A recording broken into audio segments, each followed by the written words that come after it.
two of us are bothered to turn up today, Kurt. I know, right? Like the blindest ones as well. Blind leading the blind again. I mean, you're right, mate. Long time no see. Literally, it's been too long for me to not see. Ryan's probably off, getting his hair cut. And, we started about waiting for Tony, and look how that's gone. We'll see you next year, Tony. I think we just named the episode already. Long time no see. Yeah, I mean, at least I didn't call him to see you next Tuesday. That would have been awkward. And we're back. Laferde, I've missed you. Well, you're only human, mate. I've got all the fans out there now. It's hard to get hold of me these days. Is this it? Is this how we're starting the episode? This is the episode start. Just my ego going off on one. That's it. That's all we need. Just Kurt's gonna just put on me waffling on for the next however long now. And that's probably why they was out here, because they had a feeling. They knew you were coming back, and just I can't take the ego. As soon as I seen that screenshot that I put in the group chat where I said about Neve trying to get on the podcast, they were like, "No, we're not getting involved with him today. He's clearly that way out." That's it. Ryan's not here today, and he's probably already regretting that decision. But the more you talk, the more I feel like he's not here by design. Like you've muscled him out, trying to get your missus on. I'll be next. Oh no, I'm not trying to get her on. She's trying to get herself on. She booked them specific seats, and I was like, I was like, really though? You're saying it's that, but you just want the window seat because you know I'll be asleep for the whole flight. Right, yeah, that's exactly what it is. Welcome to Talks with Dorks. This is it. This is the episode start. Deal with it. Welcome to Talks with Dorks, your go-to geek podcast. My name is Kurt, and I'm joined by the absolute chaos gremlin that is Laferde. Actually, this is quite tame. Actually, these days for me, I think. I have to hold. Honestly, I'm on talk. I'm genuinely dreading what the next, however many minutes is going to bring up. But to all you people that can see, right, and see what's going on right now. Basically, Ryan's put restrictions on me, so I can only appear so often. So he's trying to stifle me. We need a recharge every time after you've been on. Every time I'm not here, and he's like, "Oh yeah, Laferde's not here again." It's not by choice, mate. He's putting a little ban on my thing, so I can't log in. At this point, I feel like yours two's couples therapist. It's because you're not Ryan. You're missing out. I mean, that's such a good reference I could have made there, but I'm not allowed to do it anymore. part of the terms and conditions about me being able to return. I want to talk egos. This is not great for me, admittedly. I feel like I'm the only consistent one on this podcast at this point. Yeah, you got to get a brown nose of water for no reason, do you? That's why. I'm gunning for it again in 2026. Wait a minute, do I have to change my name from Laferde now because I'm the second one? No, we're not doing that. We're not doing that. It doesn't have the same ring to it. It does. This is an iconic name now. You know what this is? This is a trademark. It's a brand. It's going to be the next bit of merch. Literally. Full chaos. I don't even have a bloody lamp anymore, Kurt. I've thrown it out and didn't get a new one. got a lava for anyone, changes colours. That's pretty cool. But for a blind guy, I can see even less. For anyone who just listens to the audio of this, by the way, Laferde has come on for the first time in a few weeks. Lamp's broken. Been sorting out all the stuff there. Cat's come on. No, lamp's not broken. It's gone in skip. So it went to the tip, didn't it? And I just didn't replace it. We've got a lava lamp, so this is a bit hot, so I better be careful. But look at this, everybody changes colours. Unbelievable. There's a sticker on that side. I didn't see it. It's extremely hot. You're not wrong. Oh my god. Cat, So you don't touch this. If you're a bang. Don't be going touching this cat because we just paid for New York. I can't stay afford to take your tidbits. If I hear a bang at some point between now and the next 45 minutes, is either your cat doing something or that lava lamp's exploded. Mountain Buddy Vesuvius here in my bedroom. How you been though, mate? Again, it's been a hot minute. Yeah, it's alright. I got new eyes on Monday as well, so I can see a bit better now. Whose are they? I don't know. I took them from someone in Specsavers. Just thought, you know what? It's a bank holiday. I'm supposed to be at work. I might go see if I can swipe some glasses. So To be fair, I mean, yeah, it is the blind leading the blind again today. I mean, it's the two visually impaired people today. I mean, we were literally just talking before we hit record, which is I'm overdue for an eye test as well. I need to get these things sorted. And yeah, we're not going to make this whole pod about eye talk. Oh my god, there could be an advert for Specsavers. You really missed out today, Ryan Tony. Bloody Ash and Damo, mate. What to wear on Specsavers adverts as the main people. Absolutely. Well, to be fair, there are a few things that we can talk about today. Admittedly, it's a very casual episode today. It's nice once in the blue moon when we have one with no real agenda, but that's sometimes quite nice because sometimes there's so many things that we're trying to hit off in an episode that we don't actually get to do too much of the geek talk. And clues in the name. This is Talks with Dorks. I like talking about dorky stuff. So, Yeah, I mean, I've got a few things that I want to bring to the table today, and if nothing else, just to get your opinion on. But I don't since think it's been a hot, today, but let's do it. always, mate. Since it has been like a hot minute since last time me and you were on an episode together, though, I mean, anything big that's come up in the last few weeks that you particularly want to bring up? Because otherwise, I'll start rattling through this list. Right, so let's start off from the beginning. Daredevil, best series ever. Have you seen it? Yeah, of course I have. I mean, a new episode dropped today, I think, but I think that's American time, so it might be tomorrow for us. So have you been watching it? I'm so behind. So Oh behind. my god, we can't even talk about it. Oh, cat. Just stop there and cry. To be fair, there is one thing I do know about Daredevil, and it was actually the first thing I want to bring up, is that Marvel execs have said that they are planning on bringing in the other Defenders spin-off series. And they said Defenders plural. So obviously we've already seeded Jessica Jones coming back. Thank you. Best of the Defenders from the Netflix era. I mean, the Daredevil. And I'm willing to die on that hill. But yeah, they're bringing back all the Defenders for their own spin-off series, which means we're probably going to get another Luke Cage series, another Iron Fist series. Well, they didn't really have a choice, though, did they? Because someone leaked a picture of Finn Jones and Mike Coulter on set in costume, so they didn't really have a choice. Yeah, they did. But to be fair, I mean, Was it for me, or was it on purpose? For me, though, the Netflix era started off so well and then really petered out. Like, I loved the first series of Daredevil, loved the first load of Punisher, loved Jessica Jones, and then Iron Fist and Luke Cage. And then the actual Defenders series was a bit meh. Yeah. So the fact they're bringing them back, and obviously it's under the Marvel umbrella as well. Iron Fist especially, I think, deserves a second crack. I mean, I wasn't too bothered about him. I think it was a pretty cool idea, but yeah, I mean, we talked about being blind Daredevil. I was going to be my boy now. Yeah, I mean, that's it. The Iron Fist series was just I'm really glad was they just brought crap. Punisher back as well. With who, sorry? I'm glad they brought the Punisher back, and I'm glad they've kept him playing him.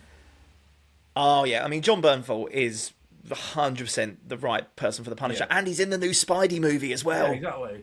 You know what I like about it all as well is it's not a reboot. They just carried on the story from all of them. Yeah, it's funny because I feel like, with them taking over the Netflix era of those heroes as well, it's very similar to what you're seeing with James Gunn taking over DC as well, in that there's certain characters from the old continuity that are actually staying canon. Like Peacemaker, for example, was a hang-up from the previous DCEU, and then James Gunn has just said, no, I like him too much, he's staying. And then, obviously, what we're seeing here with the Netflix side of things as well is John Bernthal still is Punisher. Wilson Fisk still is... no one else could play him. Absolutely. And I'm glad for that because, the fact it was the Netflix era and it was kind of separate, I was worried that we were going to lose a lot of that when they brought it over. To be fair, the writing was on the wall when they brought Charlie Cox back as Daredevil for the last Spider-Man movie. I was so buzzing in the cinema. When I seen that stick go down, I cheered because I knew straight away who that was going to be. I was like, there's no way. You're just glad to get some representation. Yeah, well, I had to get audio description to tell me what was going on, but when they put it down, I'm like buzzing. And Moon sat next to me and was like, why are you so buzzing about that? And I was like, how are you a Marvel fan and don't even know who that is? Yeah, but if you say the word moon and clueless in the same sentence, like that Venn diagram's a fucking circle. I actually don't think you can say them words separately. I think that's like an unwritten rule. You have to say them together. Honestly, is is it like about it as well? They've kept like the adult theme to it as well. They haven't gone too Disney, too kid friendly. Like I can't even spoil it for you, but Like the same level of brutality you saw in the Netflix series of Daredevil, it's carried on. If not, it's upped it. And it's what I'm liking about this current version of Marvel as well. I think Deadpool kind of opened up the floodgates for that when they brought Deadpool under Marvel officially for the third Deadpool movie, and the fact that that was as sweary and as gory and as adult themed as it ever had been. Yeah. We're like, right, okay, Marvel is not afraid to go R-rated. Still makes me laugh that the first... Yeah, absolutely. And still makes me laugh that the first Marvel F-bomb was not Deadpool. Like, surely, if everyone thing was... It was Guardians of the Galaxy, Volume 3, with Star-Lord. When... About getting in the car? Yeah. Yeah. Nebula trying to get in the car. Yeah. Can't figure it out. It's like, press the button. What button? There's a button on the handle. Press the button. Presses the button. Yeah. Okay, now what? Open the fucking door! Oh, Kurt definitely check the timing then to make sure we're alright to say that. 10 minutes in, we're all good. My favourite thing about that is there's an interview with James Gunn from like after the fact, where apparently he was pitching to get an F-bomb in the movie because he knew he could get away with one and it still be rated a 12. Yeah. Or PG-13 as it is in the States. And he was trying to pitch it to Kevin Feige and the bigwigs at Marvel and said, I really want to do it. And they turned around to him and said, no, come on. You don't want to be known as the man behind the first F-bomb in the MCU. And James Gunn was like, yes, I do. Why do you not know me? It's a bit like when Cody did The Rock. Like that was pretty iconic. Cody dropped the first one. Oh, absolutely. But yeah, so really looking forward to all the Defenders coming back under Marvel, and I want to see Iron Fist done right. I mean, it was probably my biggest disappointment for me under the Netflix era. But I really want to see that done right. So if they're bringing all the Defenders back, brilliant. Do you not think they need to bring a few like side characters as well, like Misty Knight and Killian Wing and the lady that plays Ahsoka? Her character, she's intertwined in all it all. She needs to come back. Oh yeah. You can't do half a job, can you? You need to bring like the full. I mean, if you explain absolutely. some absences, but not all of them could have died by then, or not all of them could have moved away, or whatever. Yeah, I mean, it's a funny time for Marvel, if you ask me, because they're kind of getting to a bit of a crossroads soon. With obviously you're going to have Avengers Doomsday and Secret War and all of that, and a lot of people are saying that they're going to take that as an opportunity to do a reset and like recast certain characters and kind of almost start from scratch a little bit. That's option A.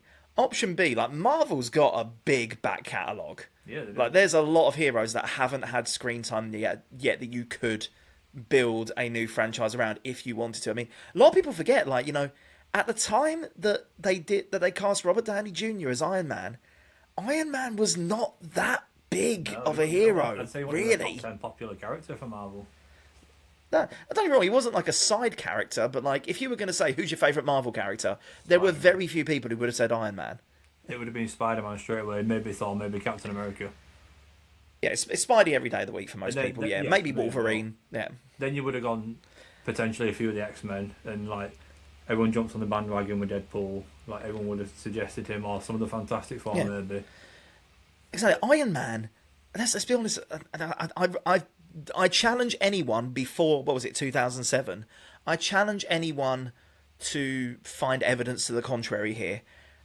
In 2006, 2005 and the early noughties, Iron Man, a little bit boring. It wasn't nobody. You know what was good though? The animated series from the 90s. True. I did enjoy that. Not quite X-Men or Spider-Man level, but it was good because they all tied in together. That was like their multiverse, wasn't it? Like it was crazy. True, and I took leave of my senses the other day, and I've started watching the MCU from scratch again. Yes, me and Neve are doing that right now. We're going through all the pre MCU stuff, like the old Fantastic Four, Spider-Man. You're starting from pre MCU. I'm starting from Iron Man. I'm starting from actual MCU, but no, X-Men. We've done all that. We've literally got the second Fantastic Four and then the Fantastic Four reboot left. We're not doing Daredevil because we don't talk about that. Are you sure? Are you sure you want to subject yourself to that again? Like we know that those two Fantastic Four movies ain't great. I know, but I feel like there's some relevance. I feel like they will still get referenced down the line. Like look. You brought Chris Evans back as the Torch. I mean, to be fair, like, Rise of Silver Surfer isn't brilliant, but the remake that makes Rise of Silver Surfer look like fucking Shakespeare. But the thing is, with that remake, I think there might be a reference to Michael B. Jordan playing two characters. I feel like Deadpool might make a reference to that in the future, so I feel like it's not worthy enough to watch a full film, but you need to know like what the hell he's on about for a start. But also, I don't know why, but I feel like Miles Teller's going to be involved somewhere in the future. I mean, to be fair, like, Miles Teller is not the worst choice you could have ever had to play Mr. Fantastic. It's just such a bad film. Oh yeah, the worst part about that film is, one, what does the thing look like? He's basically Korg in a different skin. And I now need to see an AI dub or a good voice actor overdubbing that Fantastic Four movie with a New Zealand accent. Yeah, or South African accent or whatever. But what is Korg? Is he South African? He's South African or is he New Zealand? I genuinely forget. He is New Zealand, yeah. And then obviously I need. She's terrible. Oh, yeah. And also the worst punchline into the end credits ever is when they're standing there looking out over the balcony. He goes, "It's fantastic." Say that again. Yeah, it's fantastic. That was cheesy Americanized to me. That was like an early episode of Power Rangers. That cheesy. Oh, don't. That's a bad comparison because Power Rangers is the best thing in the universe. To be fair, me and Ryan were talking about this last week, so much so that we segued massively off what the plan was. We went on a full Power Rangers rant. And yeah, I mentioned this last week, so I'll try and keep this brief. I started watching Power Rangers from scratch when Reignition got put on Netflix. That was terrible, that as well. Wait, and Reignition, is that the 2010 series where they did like the kapows and all that stuff on it? Is that what you're on? No, Reignition was the remastering and up-resing of the original first couple of series worth of Mighty Morphin. Yeah, terrible. But I started from there. Did you watch the original? Well, I watched the Reignition, but which, by the way, is shot for shot the same as the original Mighty Morphin. It's just they've upscaled it and up-resed it a little bit. Okay. So it's basically shot for shot the same. The one thing because again, my nostalgia goggles were very much on for this, like because I wasn't around. I was a glint in the milkman's eye when the first series of Mighty Morphin was airing in real time. Yeah, I'm a 1994 baby for anyone who's keeping score. But when growing up in the late 90s, early noughties, when I was still like primary school kid. Yeah. And the version of Power Rangers that was airing on Fox Kids, I think it was Mighty Morphin. Yeah. And then they basically went through the series again. Yeah, so I still had I came, I was like 5 years late to the party and then some, I think.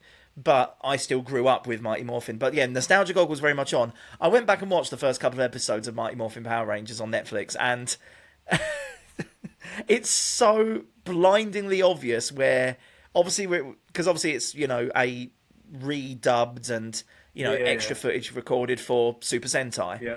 And it's so clear in that first series, especially those first few episodes, they didn't know if this thing was going to have legs for a Western audience. So, like, it's so blatantly obvious where the stitching is.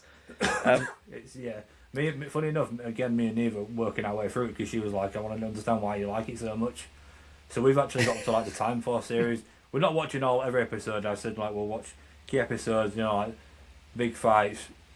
Every new Megazord that comes in, you need to watch the episode because that's unbelievable. Like, Time Force is still a good series as well. Yeah, like, and team-up episodes, obviously, you need the team-up episodes.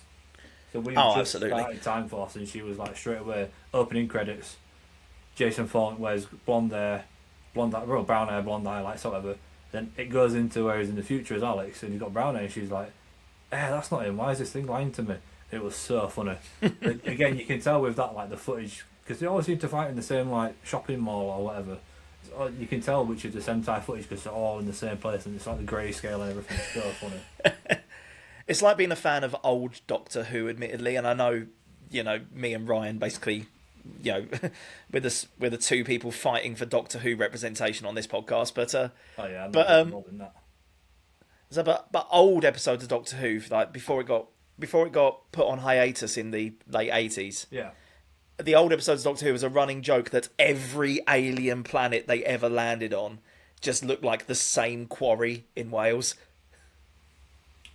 Yeah, it sounds about right. That's exactly the same with Power Rangers. Yeah, it's just so obvious. Like they've obviously got this one location they're allowed to use, and they just milk it. It's like every episode when the Megazord comes out or the Dragon Zord comes out, that same Docks gets blown up every time. Like you're buzzing if you're an insurance company, because you'd be like charging these people whatever, wouldn't you? And they're paying some serious premiums. Same building gets blown up every time. Power Sword lands in the same spot every time, straight through someone's car. You're just parking in a different place. Imagine it's the same guy just had it fixed. Like, oh, for fuck again! Literally, I just woke up. The same guy in the forklift truck at the docks gets absolutely battered every time. Don't even bother. You're just phoning sick, wouldn't you? You just go in every so what, monster of the week or whatever. Oh, every Tuesday we know this place is getting blown up. I can't work today. Sorry, I've got a bad back. What's up with your back? Oh, it's from last week. That's a Family Guy skit, I swear. I just picture that. I mean, I don't watch Family Guy, so it might be, but I feel like I've now I say it out loud. I feel like I've seen people doing skits on like Instagram or whatever, and like point of view, you're in Angel Grove or something, and you see what Megazord walking past, and you're stuck in traffic. That's the point, though. Imagine you're sat at a red light, absolutely queuing, and you just see a big Triceratops leg just land next to you, thinking, just jumped a red light, yeah, doing on this. Ryan's watching this right now, already getting an idea for his next TikTok. Yeah, to be fair, we are inspiration. We are the brains behind everything. See, this is what happens, Ryan. You miss a week, and all the ideas just start flowing, man. Mate, they never stop. I just thought I'm going to let loose today. I was like, you know what? You lot asked for this, so you lot deserve it. That's the way I see it. Right, I want to bring up another thing that that's popped up over the course of the last week, and it's funny enough that we were talking about Marvel movies and also stuff that's got mentioned on previous episodes, because another thing that we talked about on a previous episode of the pod is the new Masters of the Universe movie that's coming out. Oh, yeah? So, I don't know about you. I've got my reservations. Cough, Jared Leto, cough. But I'm still excited for this one. See, I really don't know much about He-Man. I remember it briefly on like a VHS recording as a kid. But, I watched the trailer and I thought I'd give it a bash. Like, I'm going to go into a film knowing nothing about the guy, so it's like starting a universe for the first time sort of thing. Well, based on early test screenings now, I can give you an idea of what you can expect from this one. And I don't know whether this is going to turn some people onto this, turn some people off of this. I feel like I know where you might stand on this. So, obviously, the buzz around Masters of the Universe. Let's see, the buzz around Masters of the Universe. It's just, it's definitely getting some buzz. And, with the latest round of test screenings now wrapped up, reactions are starting to paint a bit of a clearer picture on what director Travis Knight is cooking up here. And apparently, this new take on He-Man's world has got people thinking about, among other things, they're making the biggest comparisons to Thor Ragnarok. Oh, I like that film. Yeah, apparently it's got a lot of things in common. It's described as colourful, funny, and silly. Not really a gritty fantasy epic, leaning something that's a bit more playful, stylised. And I feel like knowing that you can see elements of that in the trailer. But I think from what I can see, there's not like it's a parody. Like they're still like treating the character seriously, but leaning a little bit into the campness of things, and very much what Thor Ragnarok did. Yeah, like it can lean into the fact that it is a bit comic booky. But yeah, because that's the idea. The comic books were originally made for kids, so it has to be fun and like. A bit yeah. Like that. Now here's the thing: the only thing that I think I'm apprehensive about with the comparisons to Thor Ragnarok, amazing. Yeah. Thor: Love and Thunder. See, I really like that film. See, I do. I'm one of the Thor: Love and Thunder defenders here, but what I can say is, I can understand where people come from when they say it went too far with the humour and had a bit of tonal whiplash when going ultra serious with some of the other bits.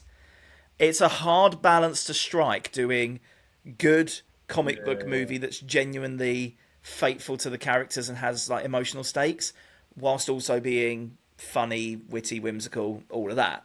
Like Thor Ragnarok nailed it. Thor Love and Thunder, and I do like it. Everything I'm saying here, I'm basically being like the audience mouthpiece here.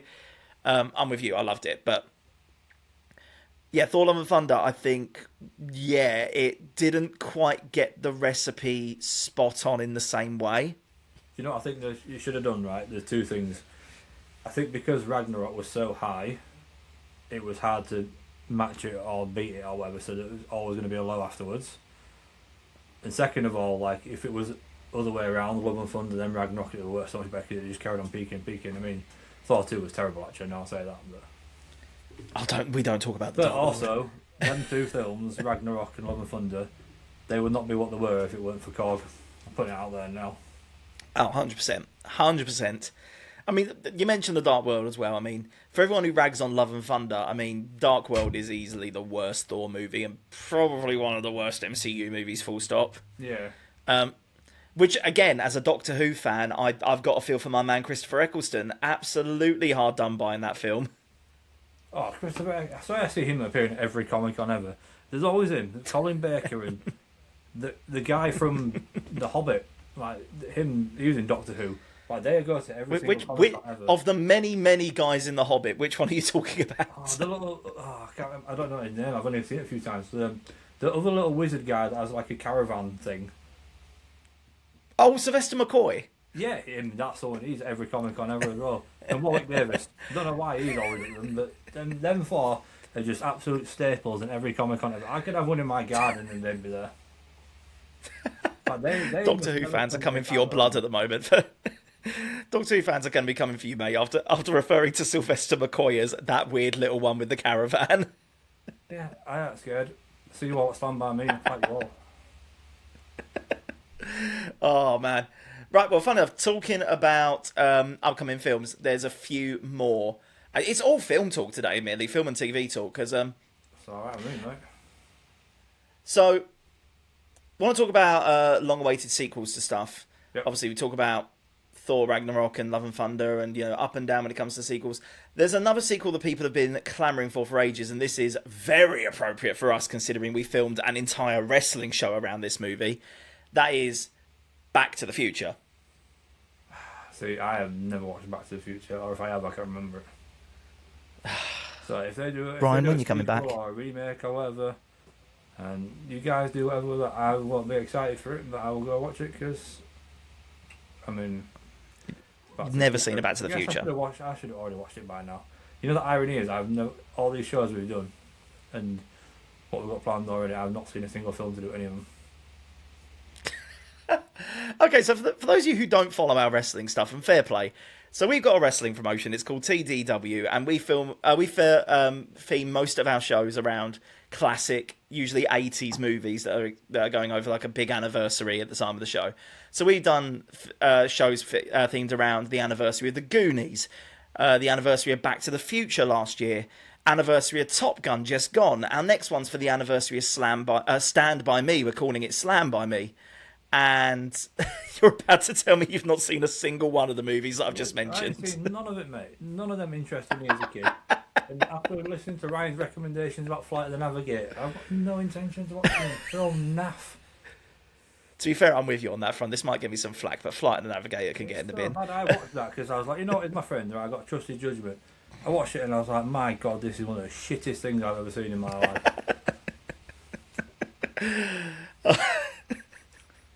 Christ, right. Is genuinely sending me that you've not seen a single film when we've themed like entire events around these. Yeah, if we get to like celebrating 1993 or whatever, I've seen Jurassic Park. But you know about that? Get to 95. I've seen Mighty Morphin Power Rangers, a movie. I know about that. Well, if we get enough money from the shows and from the Patreon, you never know. We might make it to 1993 with all these shows. Yeah, I need to go back a bit actually. Wait, there's some Star Wars in the 80s. We haven't done anything around then. When was the last Star Wars movie of the original trilogy? Actually, can't mention it. I don't know. Let me Google it quickly. Yeah, Return of the Jedi. When did that come out? Because I feel like it's 1983, I think it was. So oh, really? It's too early. Oh, 83. We started My doing the God, we missed out on a trick there. yeah. We started doing these shows in 2025, so we'd already missed the window to do like big anniversaries Star Wars. So we're keeping it 40 years. I mean, what? Yeah, I mean, what we're looking at. Yeah, 2028. We can maybe swing the 45th anniversary. Nah, sorry, I'm googling crap movies from the 80s. Well, while you're doing that, Howard the Duck. What? hey, I would not hear a bad word said against Howard the Duck. Superman 4, Jaws 3D. Yeah, right. Like I can see normal vision. Never mind 3D. Annie, I missed that. Do you know what? Fun enough, it's good that you mentioned Superman 4 and Jaws 3D in the same breath, because I think both of them, regardless of your mileage on these movies, both of them hold up as possibly some of the worst visual effects in any big blockbuster movie. That's fine. Yeah, have you seen either of those before? I think we both know the answer to that, Kurt. Fair play. So Superman 4 is notorious for a lot of things. Well, the budget just got slashed repeatedly, and there were a lot of recuts where they were trying to make it a bit more of a comedy, to the extent that they just straight up use footage from the previous movies. And there's even one shot where they just use the exact same shot twice, with just like playing one of them in reverse, I thought, or something like that. And Jaws 3D, it's one of those films where like, oh, it's 3D, it's coming right at me. Like, they really lean into that. And oh yeah, that probably won't hold it's the worst. It is the worst cardboard cutout shark you will ever see. There's one bit where this static model of a shark just comes out a window, doesn't even touch the window properly because they hadn't quite figured out the right depth to do the 3D at. Doesn't actually touch the window, and yet the window just shatters inwards. The shark doesn't move, it just stops dead about a foot from the window in massive inverted commas. It is. I cannot do this justice. Just in your own time, go on YouTube or whatever and Google Jaws 3D visual effects. It is terrible. Well, speaking of terrible, right, I'm looking at 87 movies. Top pick was Scooby-Doo meets the Boo Brothers. Might give that a watch beforehand, just in case we do a show based on it. The Lost Boys, would probably end up doing something around that. Oh, of course. That's the Halloween show for next year, if The Lost Boys was 87. And the rest of it, never heard of any of it. Superman 4, Empire of the Sun, whatever that means. Full Metal Jacket, I've heard of that. G.I. Joe, Spaceballs, Dirty Dancing. We're not doing a show based around Dirty Dancing. I'm not available that day. Absolutely not. I'll take Spaceballs, though. Hellraiser, Predator. Alright, okay, I can get on board and watch Predator. I'll agree. Yeah, we got. Oh, hang on. Hellraiser and Predator. Oh, we've got competition for the Halloween show now. Ugh. Return to Sailor. Gets to be a board meeting around that. Horror films. Rita Sue and Bob 2. I think I've seen that, so we can do one based around that. Yeah, I mean, to be fair, the 80s is like peak era for good horror. Like the original, yeah, a lot of horror movie icons come from that era. Anyway, segueing back to the Future. This was actually going to be a very quick story in the end anyway, because a lot of people have always clamoured for a Back to the Future 4. They did the trilogy, and a lot of people said, when's Back to the Future 4 happening? It's not. I mean, that's the short version of this. It's not. It genuinely impresses me that people keep asking for it. I'm kind of glad that there's not a 4, and I'm even more glad they're not doing some kind of reboot, because, you know, it's been 40 years, and stuff's been rebooted sooner in a lifespan. You think they will do a reboot? No, I think they might.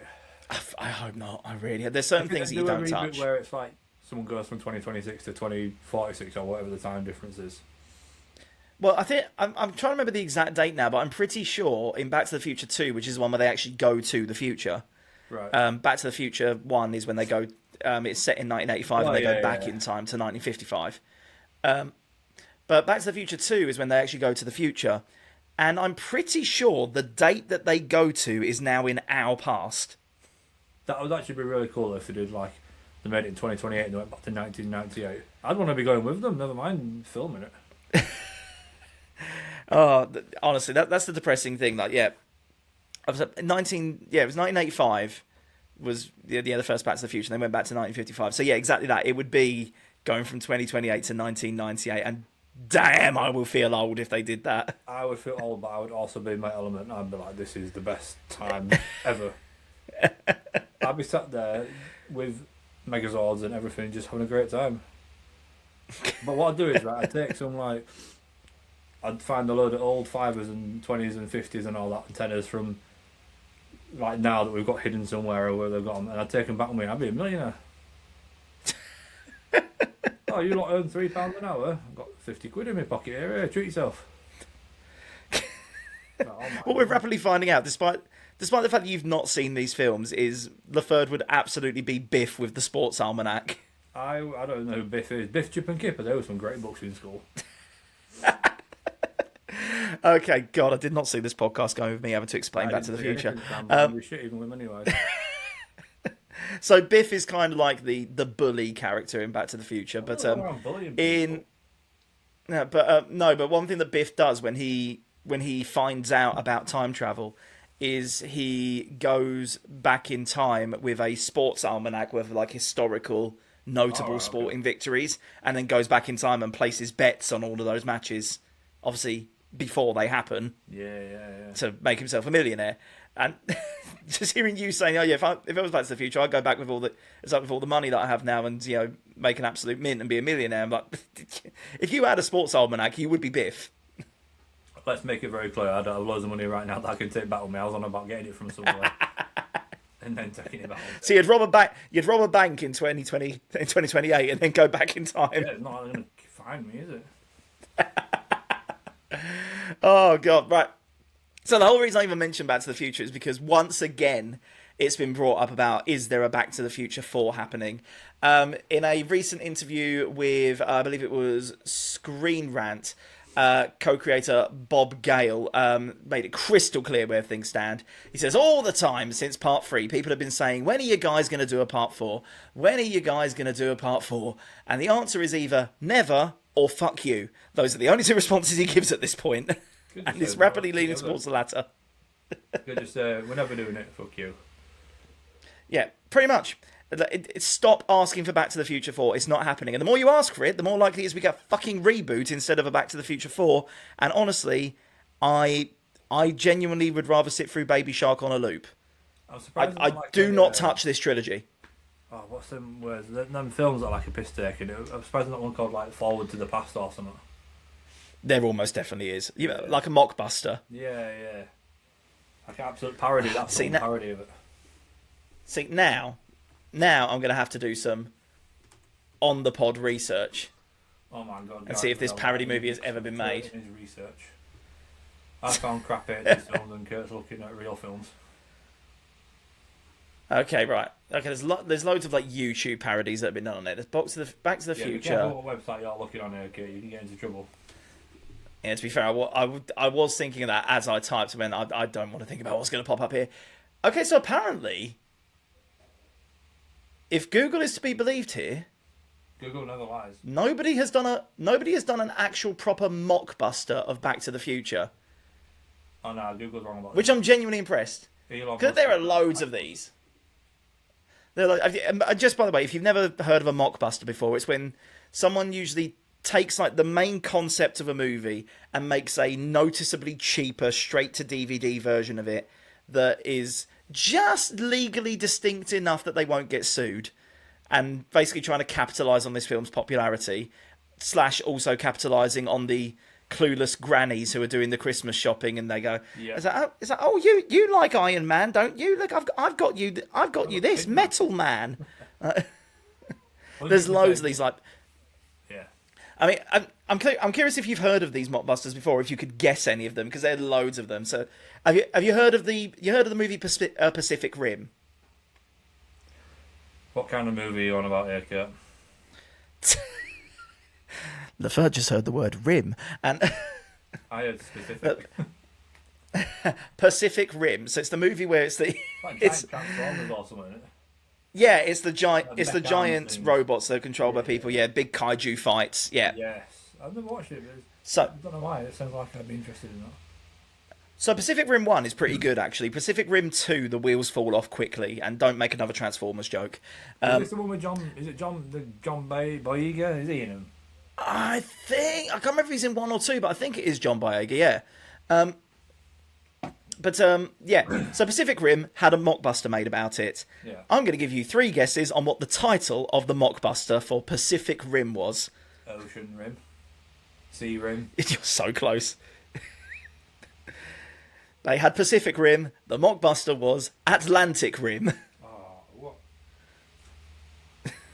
Right, well, I know what Kurt's watching when he finishes this recording. I've got another one as well. Oh, I bet you do. This was 100% true. This wasn't just a joke, by the way. They did a mockbuster of Iron Man. It was called Metal Man. I suppose it's almost like Captain America and Captain Britain, isn't it? It's like to be fair, it's only like what Marvel and DC doing it. They make such like distinct changes between characters. It's like borderline the same person. I've got one more for you, just because this is the absolute best. Kung Fu Panda. There was a mockbuster of Kung Fu Panda, which, by the way, is proper like my first animation levels of yeah. Or like Karate Bear or something. It's worse. So, Kung Fu Panda. There's actually been a few of these. We have Chop Kick Panda. All right, okay. I would never have guessed that. And my personal favourite, the Little Panda Fighter. The Little Panda Fighter. I think the Little Panda Fighter. The next show, you should announce Mordecai coming out as the Little Panda Fighter. I feel like there's a game that we can make about this, is just in terms of like most ridiculous mockbusters ever. Just attach it to the most opposite people ever. Like Mordecai's an absolute giant, but he's a little panda fighter now. So anyway, that's the Back to the Future news. Right. Okay, keeping on the classic movie sequels. Dear God, Laferde, please say you've seen one of these. Okay. Gremlins. Are we familiar with Gremlins? Yeah, the little Furbies that go mental. Yeah, yes, the little Furbies that go mental. Perfect. That is a plot summary in one sentence. Perfect. Have we seen Gremlins? Oh, for fuck's sake. Damn it, Laferde! Okay, Gremlins. There's been Gremlins 1. Classic, tongue-in-cheek, kind of horror movie, but not really. Gremlins 2, they really lean into the comedy side of it. There's so many fourth wall breaks, it's ridiculous. And now they are actually doing a Gremlins 3. And after years of false start, stalled ideas, Gremlins 3 is finally moving forward. You know, it's only been about, another 30, 40 years since the last Gremlins movie. It's currently stated for November 19th, 2027. And there is a notable name that has been offered a key role in there. It's still under wraps on whether it's happening or not. But it is confirmed that the role's been offered. And that is to give Jenna Ortega a notable role in this film. It was going to be Jenna Ortega, bloody Jamie Foxx, and who else is in everything these days? I'm surprised Sabrina Carpenter's not involved. Give it time. Ortega, actually, she's everywhere. Well, to be fair, Jenna Ortega especially, not only everywhere, but she's rapidly establishing herself as like the queen of like modern sort of gothic-y horror. I mean, obviously Wednesday, she's been in the new Scream movies. She's been in quite a few horror movies, actually, now I mention it. It's really failing me. X, she was in as well, if memory serves right, which is really good horror movie as well. So, yeah, I'm on board with Jenna Ortega being this. And, of course, Jenna Ortega's got the comedy chops as well, so her being in a Gremlins movie just makes sense. And also, you want to talk about people who know... Yeah, you want to talk about experienced people who know comedy and horror in equal measure as well. Apparently, the new Gremlins movie is being written by Zach Lipovsky and Adam B. Stein, which, if those names don't mean anything to you, they're the guys behind the most recent Final Destination movie, which was a proper return to form for that franchise. Is that the one? I feel like I've seen this. Is that the one where there's some futuristic tower? Yeah, that's the initial disaster that they predict, and the kid chucks a penny outside or something, and he gets into whatever. Yeah, it's like a skyrise restaurant type thing, and like a futuristic spinning.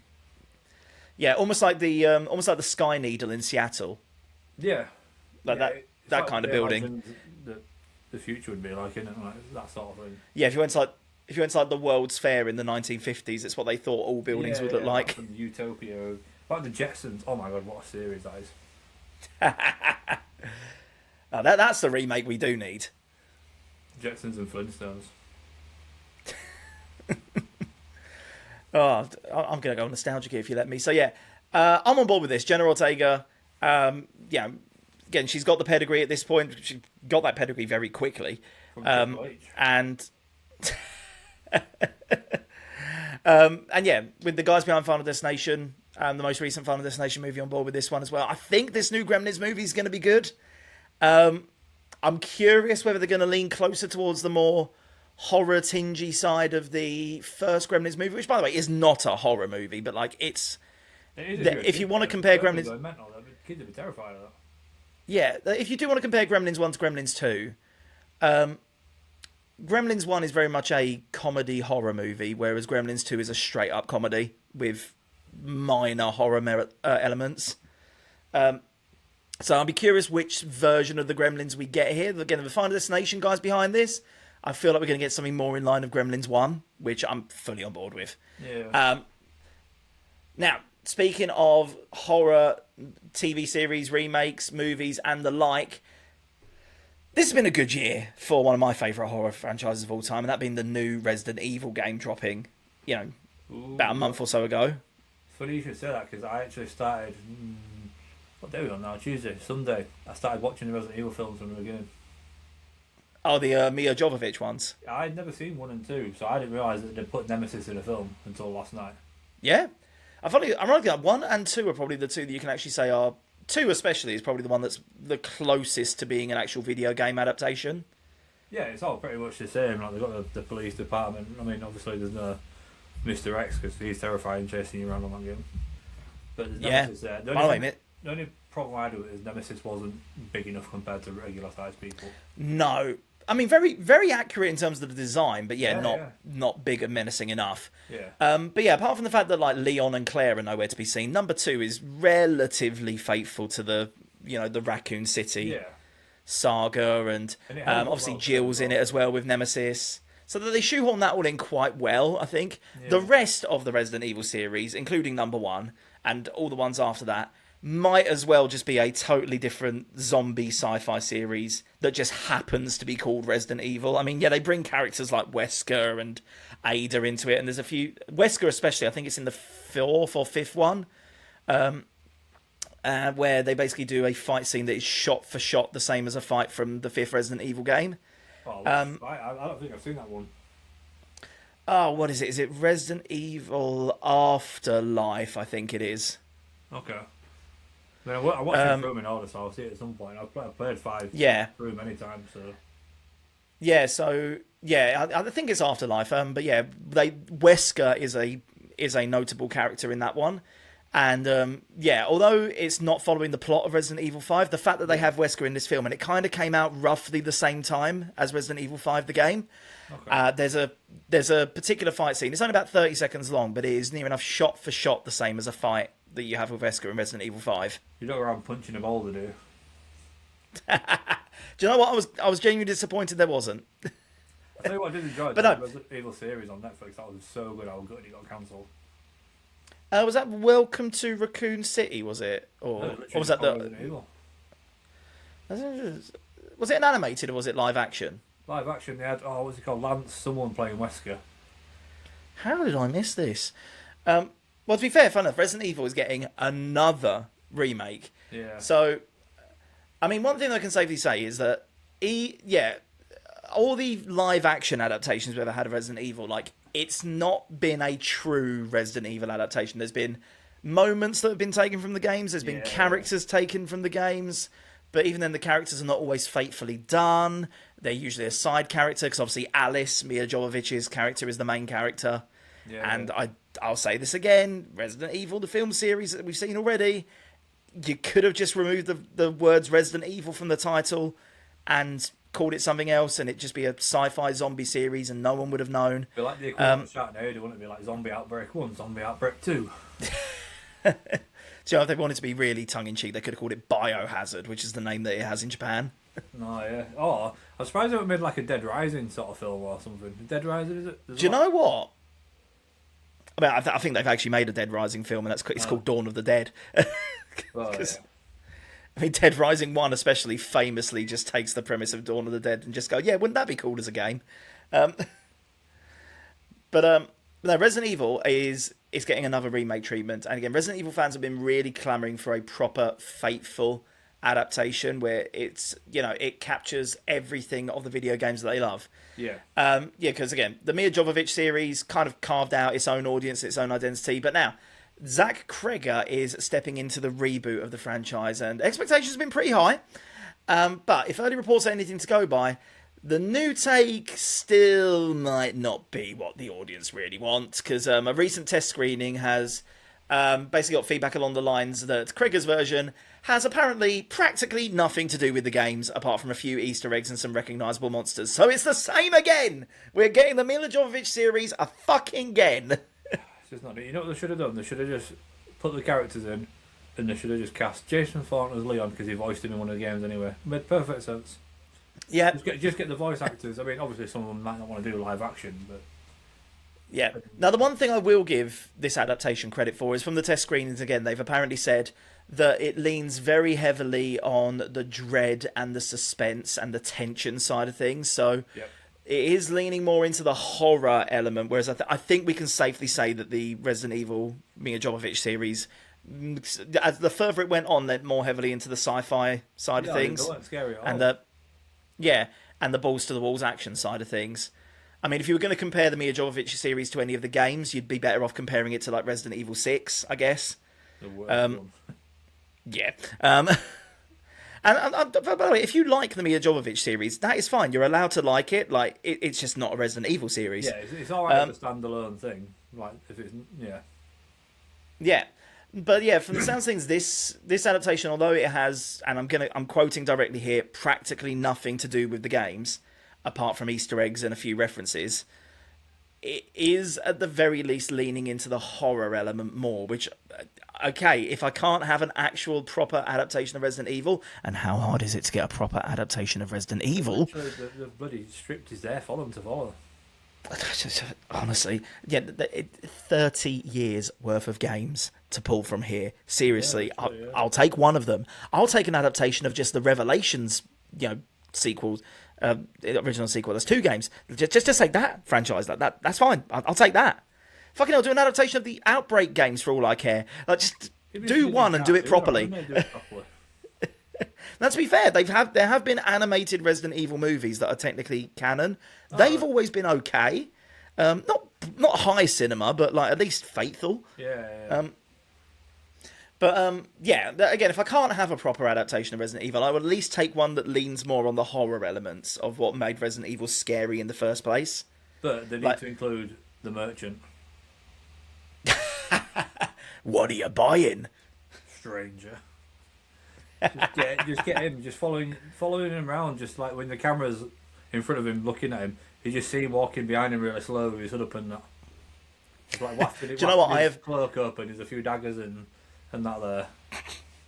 Do you know what? I have not punched the air any harder than when I was playing the Resident Evil 4 remake, and I was playing it blind. I'd been spoiler-free, screenshot-free, all of that, and the merchant made an appearance. Like, yes!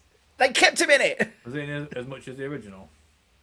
Yeah, he makes appearances pretty regularly still. He's still got a lot of similar dialogue. It's a new voice actor, but it's very much exactly what you'd expect. I got about halfway through the 2 remake and I was like, nah, this guy's getting faster chasing me around. Fuck this. Oh, Mr. X. I was like, there's no way that man is just running after me at that speed.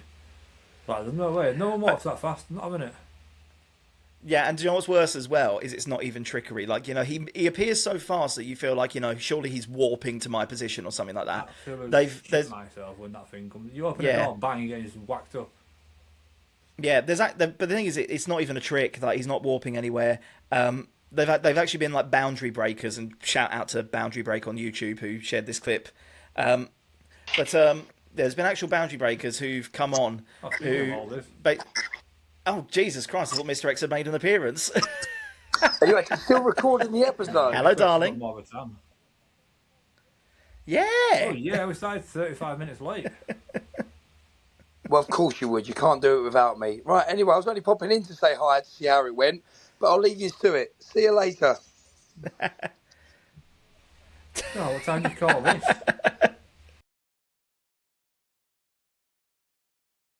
Do you like trees? Do you like cards? Do you like frogs? What about all 3 together? Because Ryan has got the place for you. Tell him, Ryan.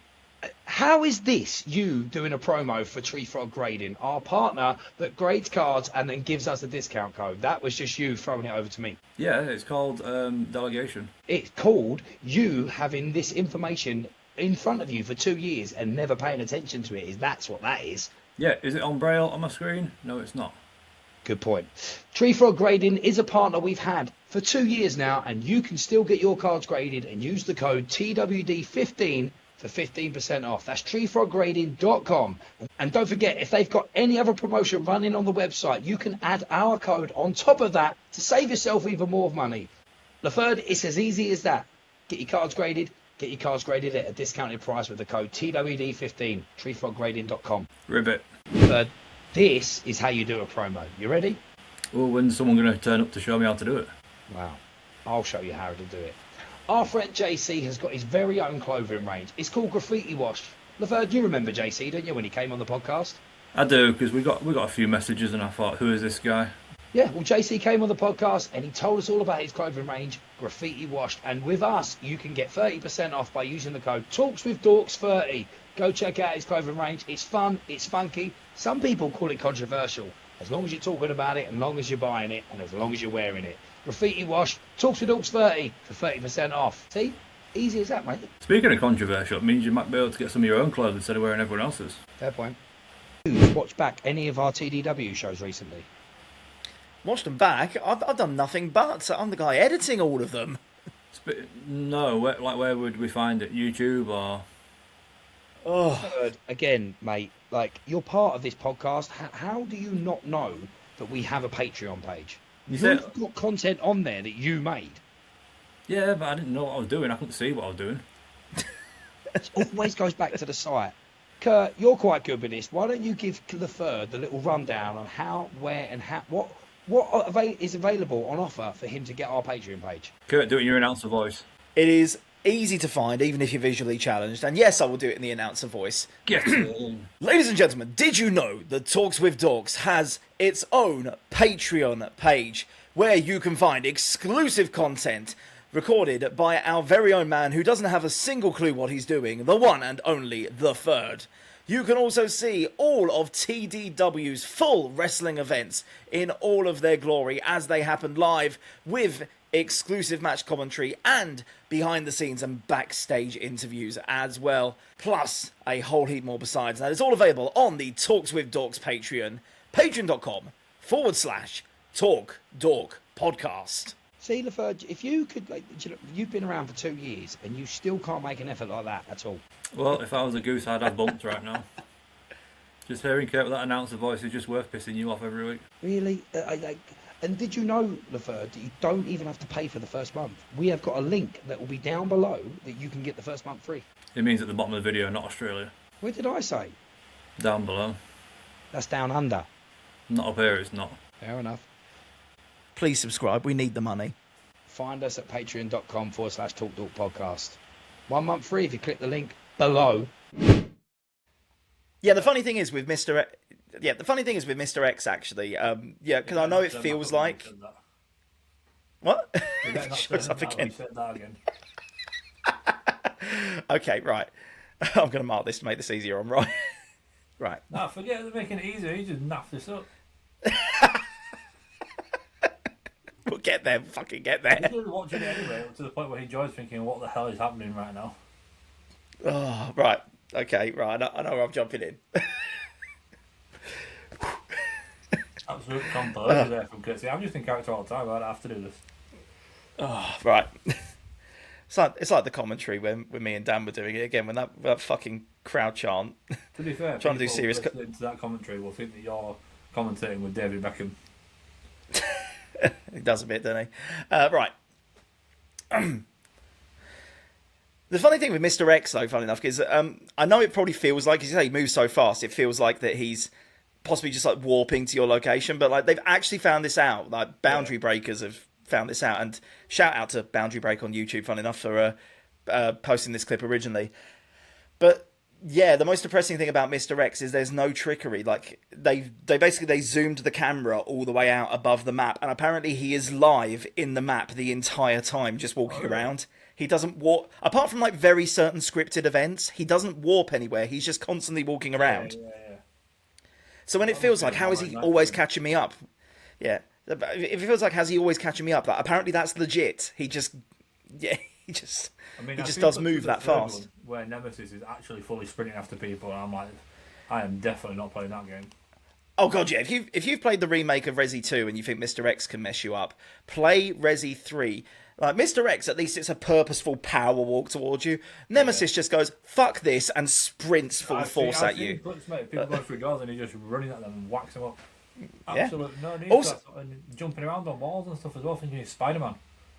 Yeah. Also, Mr. X has the thing that is true in a lot of Resident Evil games, which is when you're in a safe room, even if he's right behind you, he won't follow you into the safe room. Yeah, he can't. To the point that there's brilliant glitches where like he sort of half peers into the room, but can't actually go in. Nemesis will just walk in there. Like if Nemesis is right behind you and you make it to a safe room, he's like, "Well, I know you're in there," and he'll just walk in. Yeah, apart from in the main hall on Resident Evil 2, when you're saving and you think, "Oh, I'm safe here." Finish saving, comes off that screen, bang, whacked in the head.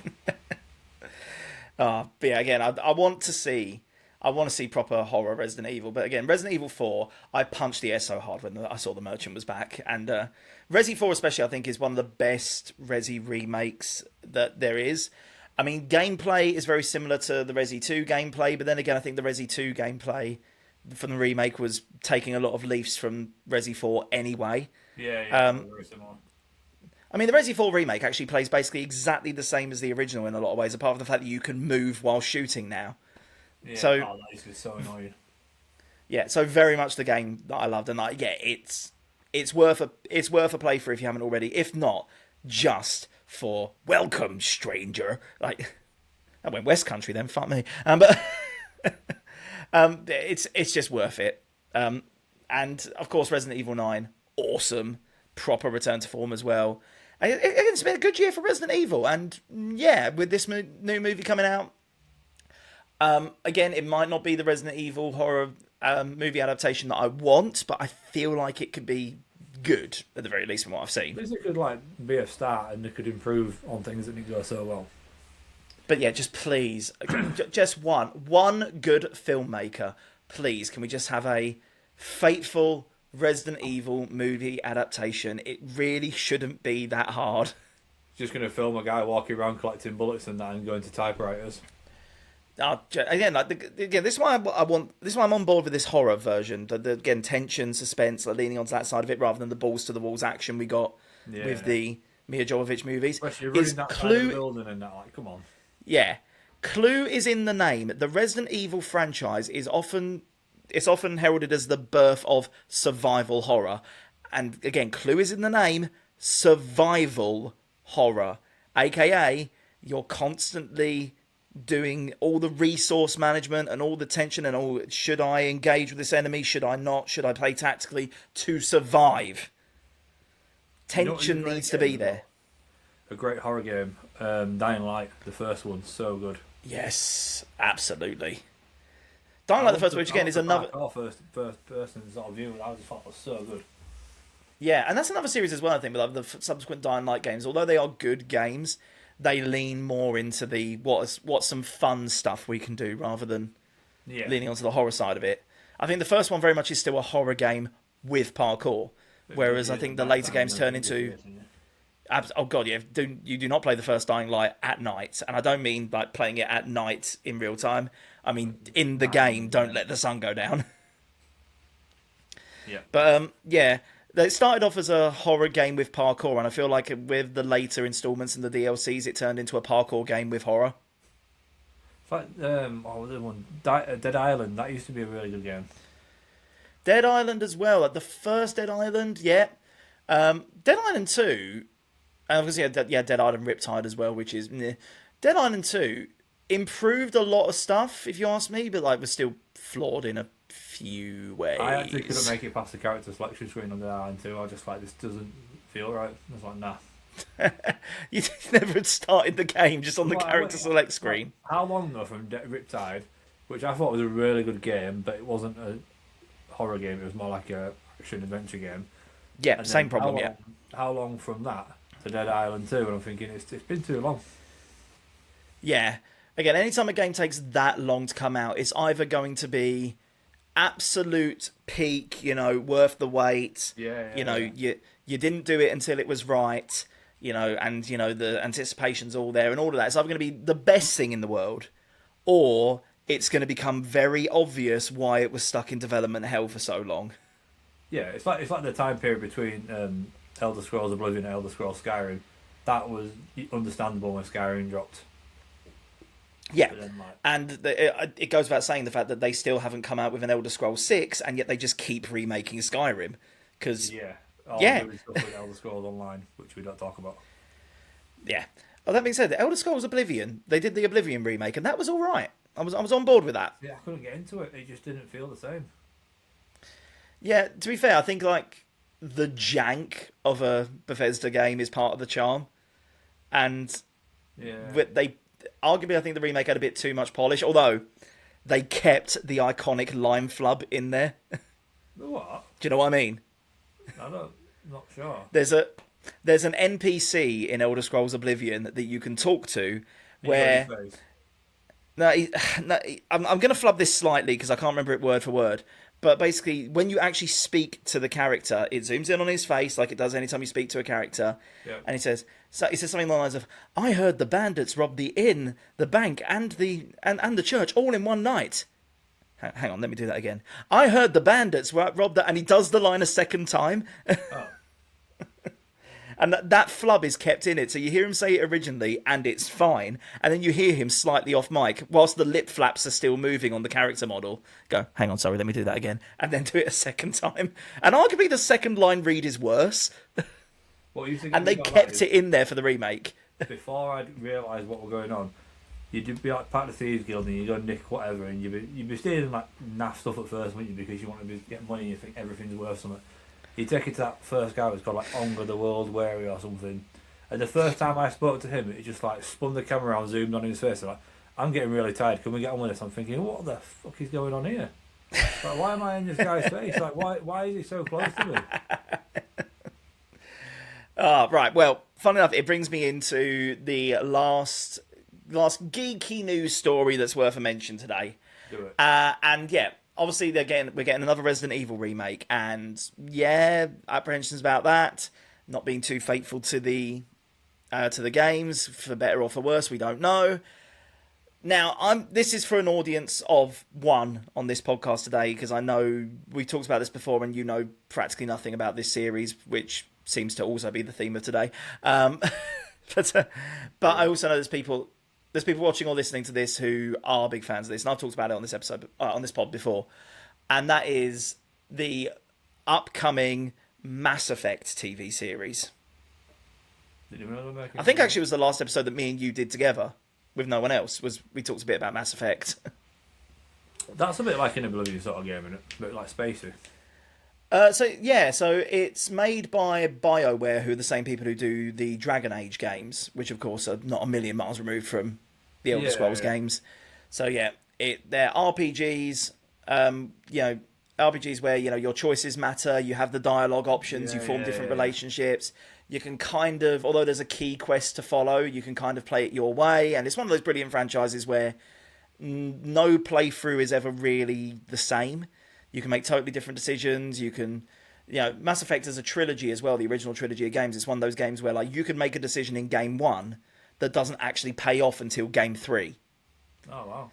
And there's characters who can die in game 1 or game 2 who actually have an important role to play in game 3, but guess what? They're dead now, so game 3 ends up being different because of it.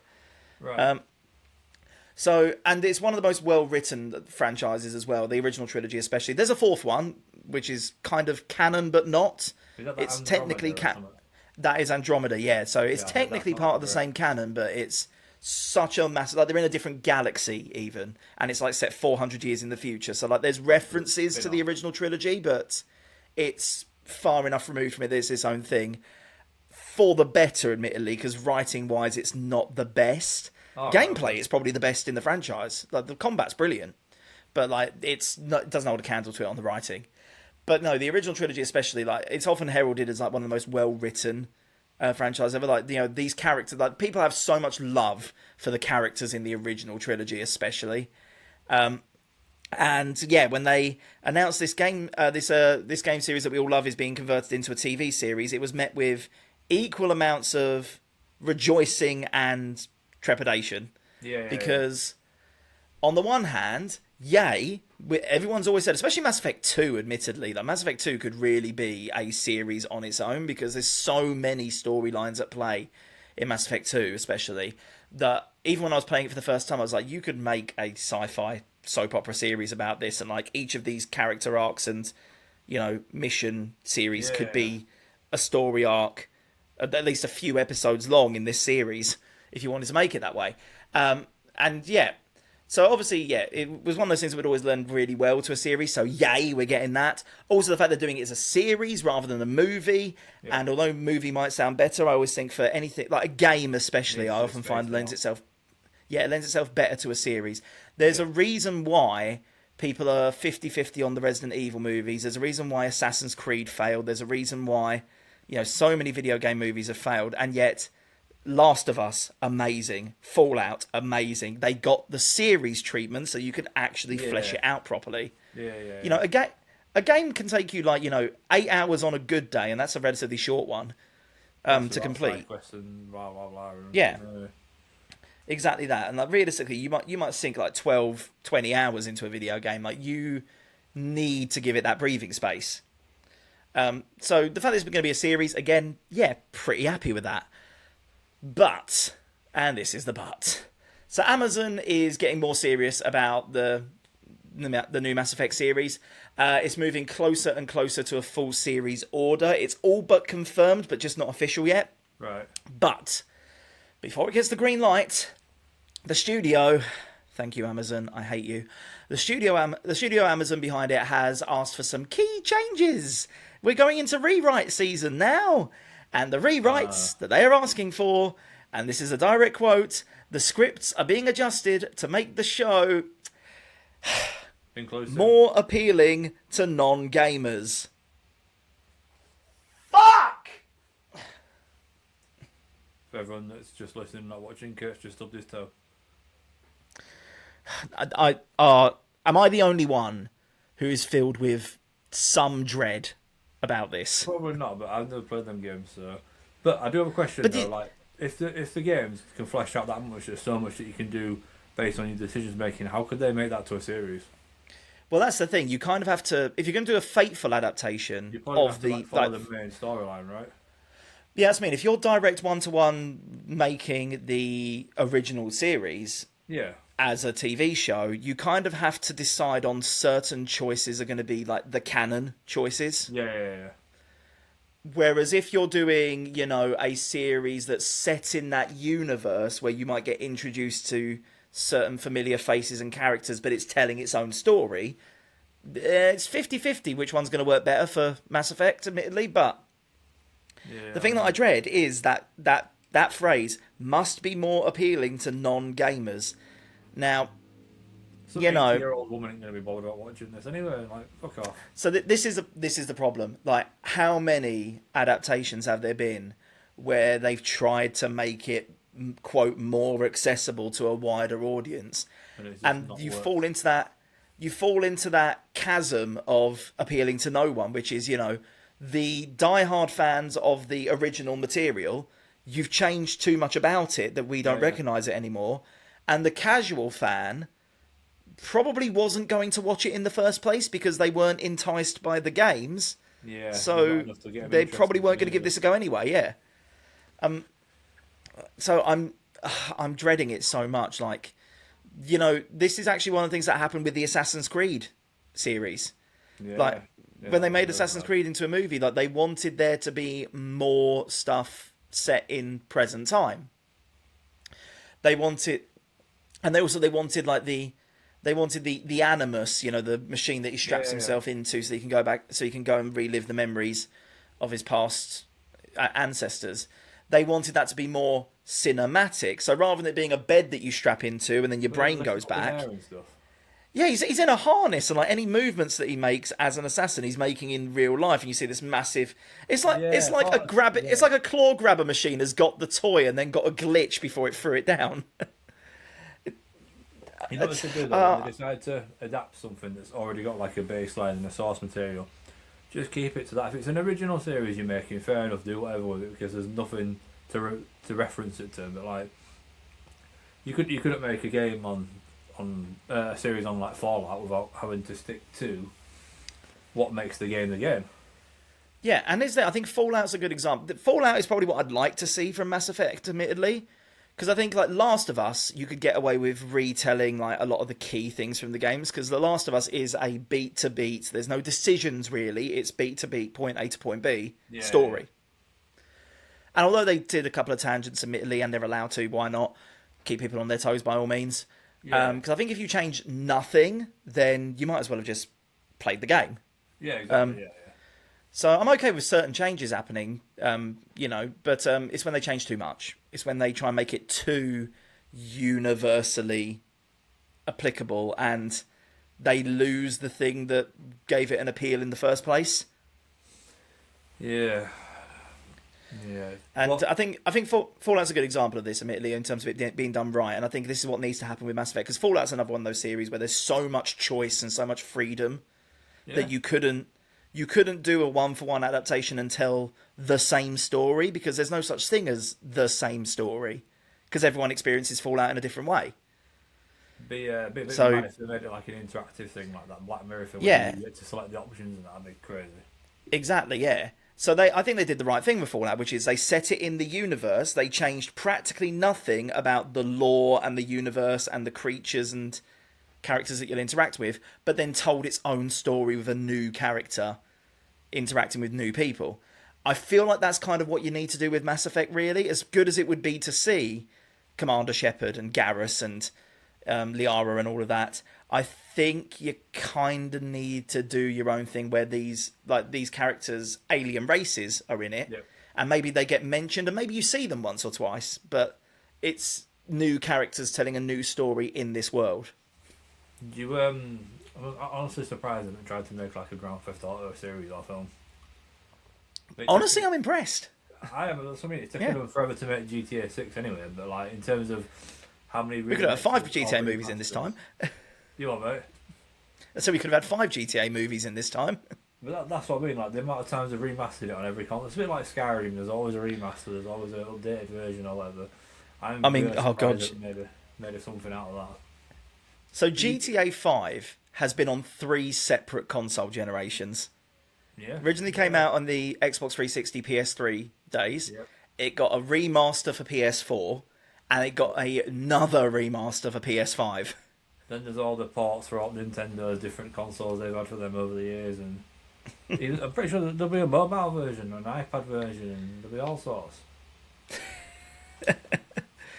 Oh, but yeah, I mean that's the last of the big news, really, isn't it? The Mass Effect, it's getting the rewrite treatment. They're trying to make it more appealing and accessible to wider audiences, which is fine. You know, gamers, we're a bit of a gatekeepery bunch, and I get it. But I'm so... I think I'm more so with this because, like, Mass Effect, I've made no secret about this, is like my favourite gaming franchise. Like, I have logged, I think, something like 800 hours on this original trilogy. And I will log more because I constantly go back and replay. I think I'm one of those guys who has now actually seen, despite the fact I say every playthrough is different, I think I'm one of those guys who can safely say he has seen every possible combination of choices and outcomes now, and yet I will still go back and play this again just to play my favourite choices again. Yeah, of course. That's what makes some games that good, though, that you've done this. Or I go through the Arkham games every year. Yeah, and again, just to spend more time in this world and with these characters, and again, this is where I hear rewrites and must be more accessible to wider audience, and I feel myself tensing up. I've got one last question for you then before we do wrap it up. What game series would you like to see them make, or do you think they could successfully make, that hasn't already been done and failed and blah blah blah? And... Okay, those are 2 separate questions. What game do I think would I like to see made that I think would make a good series or movie, and which one do I think they would successfully make? Those are two totally different questions. Yeah, go on then. So, I mean, historically do not trust. I think like we're in a bit of a renaissance, admittedly, with game adaptations, with again The Last of Us and the Fallouts. But then again, you have a Borderlands just to remind us where the dark days can still be, and they're not that far away. Don't forget we've got Sonic and Mario. They seem to be exactly. Sonic and Mario are both good, but again, just when we think we're doing all right, Borderlands comes out and we go, oh yeah, they can still be shit. So I don't trust a lot of movie studios to do it right, admittedly. I think the misses outweigh the hits.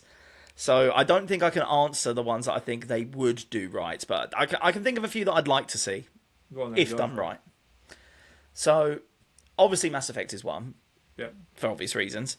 And I can still say that because they've not made it yet. For the sake of boring answers, I'm definitely going to go GTA. I think, again, the fact that we've not had something like that is, quite frankly, ridiculous. Yeah. I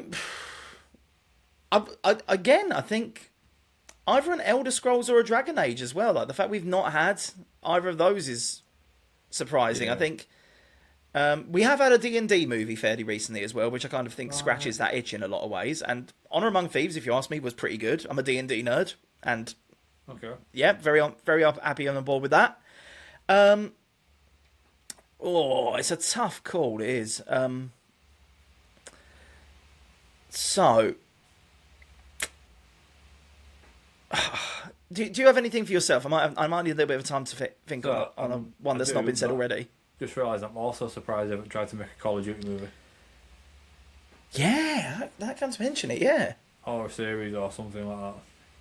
Because again, that's a massive... Yeah, because a lot of people would probably say, oh, come on, there's 1,000 war movies out there. I mean, they technically have made Call of Duty already. All you got to do is watch, like, Jarhead or something like that. But I mean, if you wanted to talk about, like, the World at War and Black Ops series, like, if you wanted to have... like Mason and Reznov and characters like that, and like that era of Call of Duty, or the original Modern Warfare games with the treatment. Yeah, with like Makarov and Soap and Price.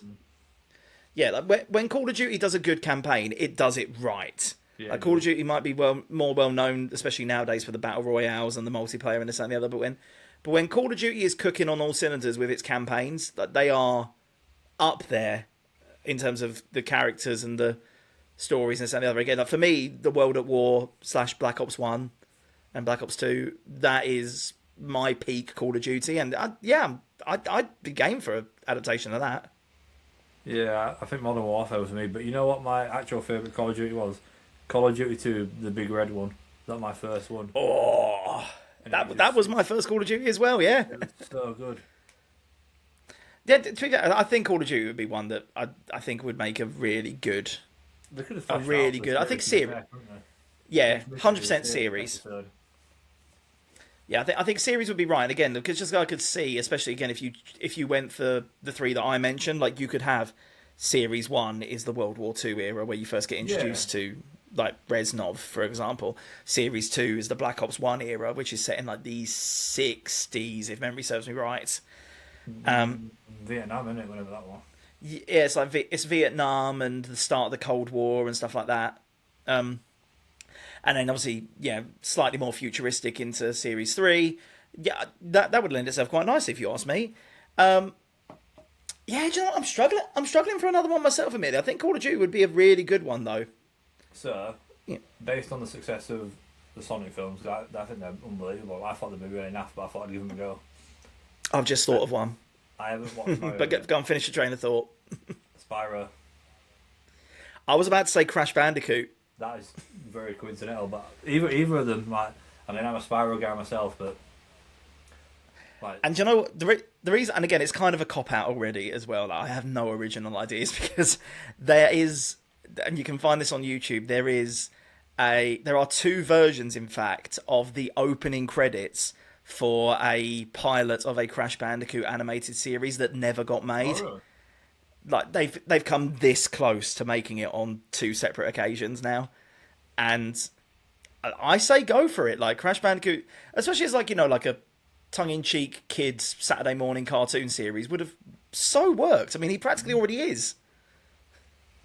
Yeah, like they could literally, because I don't know if you've seen it, but the new Mario film that's come out, they've done like a really quick reel of what characters and Sonic's appeared in there.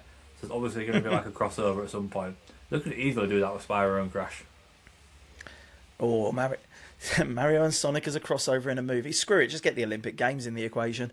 Well, they're on about they're going to make Super Smash Brothers. Get Detective Pikachu in there. Zelda. I'm surprised that hasn't had a film either. Yes, Ryan. Yes, that is 100% right. Yes, we need a Zelda movie. Can't believe I can't believe I didn't think of that one. You were asking for my brainstorming a second ago. Yeah, you don't Zelda. You don't think of these things until you're talking about it, do you? Yeah, and Zelda again is one of those games where like there's so many to choose from. Yeah. But like it would be very hard to do Zelda wrong. But then again, actually, no, I say that. I say you can't. Okay, I say you can't do Zelda wrong, and then I immediately remember the Philips CDI games from like the 90s where they got the Zelda license and fucked it. Don't forget, there's also the old Mario movie that went very wrong. So there is possible. Yeah, and again, Zelda's one of those where there's so many different stories that have been told, but they all follow the same bones of a plot at the very least. And again, all you have to do is get the character of Link right, which shouldn't be hard to do considering he's a silent protagonist. You know, as long as you put a passable personality on him, it shouldn't be too hard to get Link right. Obviously, he needs to speak for the movie, but considering he doesn't have much of a personality currently, it can't be that hard to get it wrong. No, that's true.